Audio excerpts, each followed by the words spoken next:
ఓం మహాగణాధిపతయే నమః. ఓం గురుభ్యో నమః. ఓం శ్రీమాత్రే నమః. పరమేశ్వర స్వరూపమైనటువంటి జ్యోతిష, వాస్తు మరియు ఇతర అనేకమైనటువంటి శాస్త్రములను మనకు అందించినటువంటి మహర్షులకి నమస్కారం. హయగ్రీవ హయగ్రీవ హయగ్రీవేతి యో వధేత్తస్య నిస్సరతే వాణి జహ్నుగన్యా ప్రవాహవత్. అరుణాం కరుణాతరంగితాక్షీం ధృతపాశాంకుశపుష్పబాణచాపాం అనిమాదిభిరావృతాం మయూకైః అహమిత్యేవ విభావయే భవానీం. శ్రీమాత్రే నమః. ప్రేక్షకులకి ఆ లలితాంబిక అమ్మవారి యొక్క అనుగ్రహం పరిపూర్ణంగా కలగాలని మనస్ఫూర్తిగా కోరుకుంటూ, మనం ఈరోజు ఏప్రిల్ మాసంలో 12 లగ్నాల వారికి గుర్తుపెట్టుకోండి, లగ్నం తెలియని వారు రాశిని చూసుకోవచ్చు, ఏ విధంగా ఉండబోతుంది, ఏ విషయాల పట్ల జాగ్రత్త వహించాలి, ఏ దేవతారాధన చేసుకోవాలనేటువంటి విషయాలు చెప్తుంది నేనైనప్పటికీ కూడా చెప్పేస్తుంది సాక్షాత్ లలిత అమ్మవారిగా భావిస్తూ, ఈ నెల గ్రహస్థితి ఎలా ఉంది అని చూసుకున్నట్లయితే మనకి మేషరాశికి అధిపతి అయినటువంటి కుజుడు మూడో తేదీ నుంచి ఏప్రిల్ 3 నుంచి నీచంలోకి వెళ్తున్నాడు కర్కాటకంలో. వృషభంలో గురువు, అదేవిధంగా కన్యలో కేతువు, రవి మేషంలో 14వ తేదీ నుంచే మేషంలోకి మారుతాడు. 14వ తేదీ ముందుకి ఆ యొక్క శని, రాహువు, రవి, బుధ, శుక్ర పంచగ్రహ కూటమి నడుస్తూ ఉంటుంది. 14వ తేదీ నుంచి 4 గ్రహాలు కలిసి ఉంటాయి 12వ స్థానంలో. ఈ యొక్క గ్రహస్థితిని అనుసరించి 12 లగ్నాలు లేదా రాశుల వారికి ఏ విధంగా ఉంటుందనే విషయం మనం ఇప్పుడు తెలుసుకుందాం. మీన లగ్నము, మీనరాశి. మీనం వారికి కనుక చూసుకున్నట్లయితే రాశిలోనే మీకు ఈ నెలలో పంచగ్రహ కూటమితో షష్టగ్రహ కూటమి వచ్చింది. చంద్రుడు పక్క పోవడంలో పంచగ్రహ కూటమి ఉంటుంది 14వ తేదీ వరకు. 14వ తేదీకి రవి 2లోకి వెళ్తున్నాడు.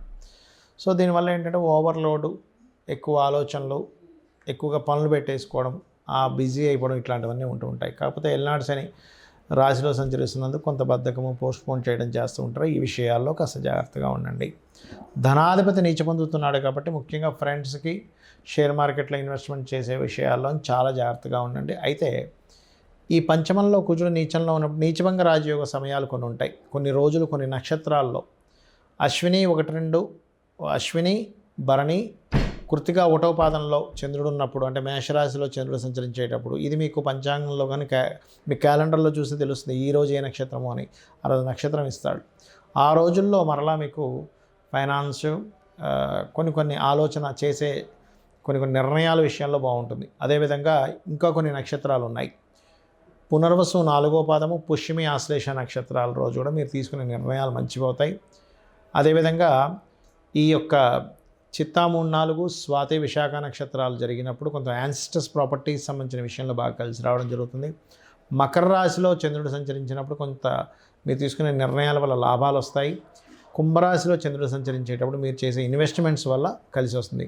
అంటే కుంభరాశిలో చంద్రుడు అంటే ధనిష్ట 3-4, శతభిషము, పూర్వభాద్ర 1-2-3 పాదాల్లో ఉన్నప్పుడు. మకర రాశిలో చంద్రుడు అంటే ఉత్తరాషాఢ 1-2-3 పాదాలు, శ్రవణము, ధనిష్ట 1-2 పాదాల్లో ఉన్నప్పుడు మకర రాశిలో చంద్రుడు అంటే. ఇది గుర్తుపెట్టుకోండి. అలాగే కాస్త గతంలో ఏదైతే స్ట్రెస్ ఉందో, భూమి మూలంగా కావచ్చు, తల్లిగారి మూలంగా కావచ్చు, కొన్ని ఏదైనా వస్తువు ఫ్యాక్టరీస్ నిర్మించిన వాటి మూలంగా కావచ్చు, ఆ స్ట్రెస్ అనేటువంటిది తగ్గుతుంది.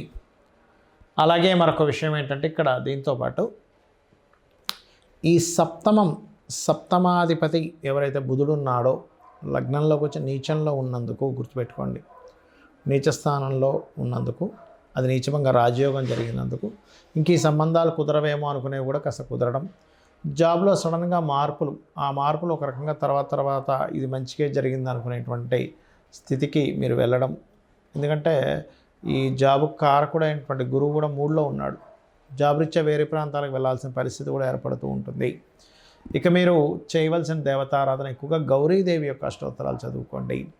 ఆంజనేయ స్వామి ఆలయాలకు వెళ్తూ ఉండండి. కాకపోతే మీకు రాశిలో రాహు ఉండి సప్తమంలో కేతు ఉన్నందుకు ఈ పార్ట్నర్స్ విషయంలోని, వివాహ సంబంధించిన నిర్ణయాలకు సంబంధించినటువంటి అంశాలలోని, అలాగే కొంచెం ఏదో లక్కీగా కలిసి వస్తుందని కొంతమంది ఇన్వెస్ట్మెంట్ చేస్తూ ఉంటారు. ఎవరో చెప్తూ ఉంటారు మీకు లక్షకి 30,000 వస్తాయి, 40,000 వస్తాయి, అందులో పెట్టండి.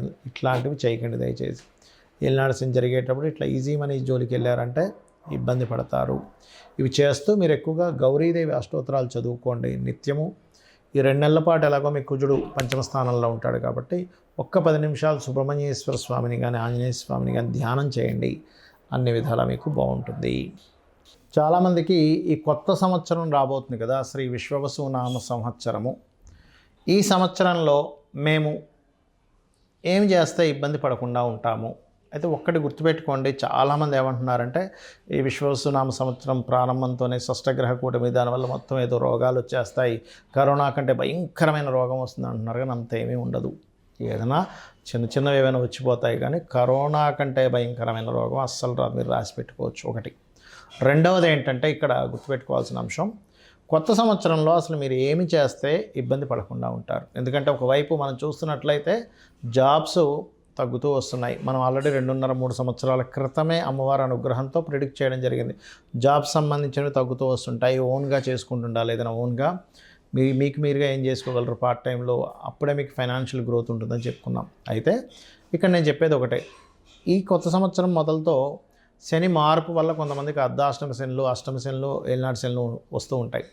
ఈ శని యొక్క ప్రభావం మీకు పాజిటివ్గా పనిచేయాలి అంటే ఒకటే గుర్తుపెట్టుకోండి, మీరు ఎట్టి పరిస్థితుల్లో కూడా మధ్యాహ్నం పూట నిద్రపోవడం చేయకండి. మీ పరిసరాలు నీట్గా ఉండేలా చూసుకోండి. ఇండ్లు కానీ ఆఫీస్ కానీ ధూళి దుమ్ము ఎక్కువ ఉండకూడదు. ఎక్కడైతే ధూళి దుమ్ము, బద్ధకము, నిద్రపోవడము, పోస్ట్పోన్ చేయడము, సరే వాళ్ళు చేద్దామని అనుకున్నది రేపటికి పోస్ట్పోన్ ఎవరైతే చేస్తూ ఉంటారో వాళ్ళకి ఖచ్చితంగా శని యొక్క ప్రభావం పెరుగుతుంది. దానివల్ల వాళ్ళు ఫెయిల్యూర్స్ ఎక్కువ చూస్తారు. ఒకటేంటంటే చాలామందికి ఉన్న అపోహ ఏంటంటే ఏలినాటి శని, అర్ధాష్టమ శని, అష్టమ శని అప్పుడు ఏ పని కాదనుకుంటారు. అది తప్పు. నేను మీకు గతంలో ఆల్రెడీ చాలా ఉదాహరణలు చెప్పాను. స్వర్గీయ ఎన్టీ రామారావు గారు కావచ్చు, చంద్రబాబు నాయుడు గారు కావచ్చు, జగన్ గారు కావచ్చు, ఎవరైనా సరే, పిఎం మోడీ గారి దగ్గర నుంచి కూడా అందరూ ఏలినాటి శనుల్లోనే పిఎంలు, సీఎంలు అయ్యారని. కాబట్టి మిమ్మల్ని ఎక్కడా కూడా మీ విజయాన్ని ఆపదు, స్లో చేస్తుంటుంది అంతే. అది మెయిన్గా గుర్తుపెట్టుకోండి. అలాగే నిద్రపోకుండా ఉంటుండండి. మధ్యాహ్నం పూట రాత్రి సమయంలో పడుకోవచ్చు, దానికి అభ్యంతరం లేదు. కాకపోతే యువకులకి మాత్రమే ఇది.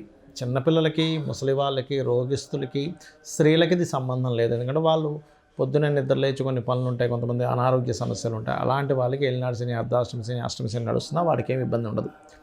ఇక రెండో విషయం ఏంటంటే చాలామందికి ఈ సంవత్సరం ఏం చేస్తే కలిసి వస్తుంది అనేటువంటిది ఒక ఆలోచన ఉంది. ఎక్కువగా గణపతి ఆరాధన. ఎందుకంటే న్యాచురల్ 5th హౌస్లోకి కేతు వస్తున్నాడు.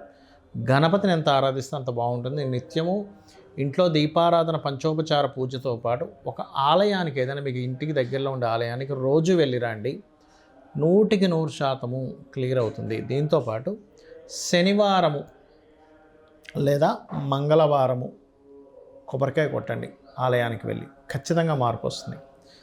అలాగే మరొక విషయం ఏంటంటే ఇక్కడ మీరు అర్థం చేసుకోవాల్సిన విషయము, ఈ గోవులు ఉంటాయి, గోశాలకు వెళ్ళి గోవులకి బెల్లము తినిపించండి. 100% మీకు శని ప్రభావం ఏదైనా ఉన్నా సరే పూర్తిగా తగ్గుతుంది. వీటితో పాటు మీకు అసలు మీ జన్మజాతకంలో ఏ మహాదశ నడుస్తుంది, ఏ అంతర్దశ నడుస్తుంది, దానికి ఎటువంటి పరిహార మార్గం చేసుకోవాలి, ఇవి మీరు బాగా అర్థం చేసుకోండి. ఇది పర్టికులర్గా చూసుకోండి. ఎవరైతే ఈ బెల్లం తినిపిస్తారో సకల దేవతల యొక్క అనుగ్రహం కలుగుతుంది. కాబట్టి ఇవి గనక పాటించగలిగితే మీకు ఒకవేళ ఏలినాటి శని, అర్ధాష్టమ శని, అష్టమ శని నడుస్తుంది, మీ కిందని పనిచేసే వారికి, పేదవాళ్ళకి ఏదైనా పంచుతూ ఉండండి. దేవతారాధనే చేయండి. ఈ పేదలకు సేవ చేయండి. ఇక్కడేమో దేవతా సంబంధించి చేయాలి, ఒకవైపు మానవ సేవ, మాధవ సేవ, కాబట్టి ఇవి కూడా చేయండి. ఖచ్చితంగా మీకు దాని యొక్క ప్రభావం అనేటువంటిది తగ్గుతుంది, గుర్తుపెట్టుకోండి. ఇక మరొక విషయం ఏంటంటే మీ మహాదశ, అంతర్దశ పరిశీలనతో పాటు ఏదైనా గుర్తుకోండి, మీ గ్రహస్థితులు ఎలా ఉన్నా ఇంట్లో కూడా కొన్ని మార్పులు చేసుకోవాలి. ఏమిటంటే ఉత్తరం వైపు ఎట్టి పరిస్థితుల్లో డార్క్ కలర్స్ లేకుండా చూసుకోండి, ఉత్తరం వైపు. అలాగే మరొక విషయం ఏంటంటే ఇక్కడ డార్క్ కలర్స్ లేకుండా చూసుకోవడం, ఉత్తరంలో కంప్లీట్ వైట్ కలర్ ఉండేలా చూసుకోవడం, ఆగ్నేయంలో ఒక చిన్న గ్రీన్ బల్బ్ పెట్టుకోవడము. సౌత్ సెంటర్లో బాత్రూమ్ ఉండకూడదు. సౌత్ సెంటర్, వెస్ట్ సెంటర్స్లో బాత్రూమ్ ఉండకూడదు. ఒకవేళ మీ ఇల్లు కనుక టిల్ట్ అయింది అనుకోండి, అప్పుడు వేరు, అది సౌత్ వెస్ట్ అవుద్ది. South west or west north west వైపే బాత్రూమ్స్ ఉండాలి, గుర్తుపెట్టుకోండి. ఆ బాత్రూమ్స్ ఉండే పొజిషన్స్ తప్పు ఉండడం వల్ల మీకు కెరియర్లో గ్రోత్ తగ్గడము, బెనిఫిట్స్ రాకపోవడము, ధనం, చాలామంది ఇళ్లలో ఉత్తరంలో బాత్రూమ్స్ ఉన్నప్పుడు ధనం నిలవకపోవడం జరుగుతూ ఉంటుంది. వాయువ్యంలో బాత్రూమ్స్ ఉన్నప్పుడు చాలా చిన్న ఏజ్లోనే అట్రాక్షన్స్కి గురవుతూ ఉంటారు. లేకపోతే బ్యాంక్ బ్యాలెన్స్ ఉండదు, వాయువ్యంలో బాత్రూమ్స్ ఉంటాయి. ఈ జాగ్రత్తలు తీసుకోండి. అదేవిధంగా నైరుతి బెడ్రూమ్లో క్రీమ్ కలర్ ఉండేలా చూసుకోండి.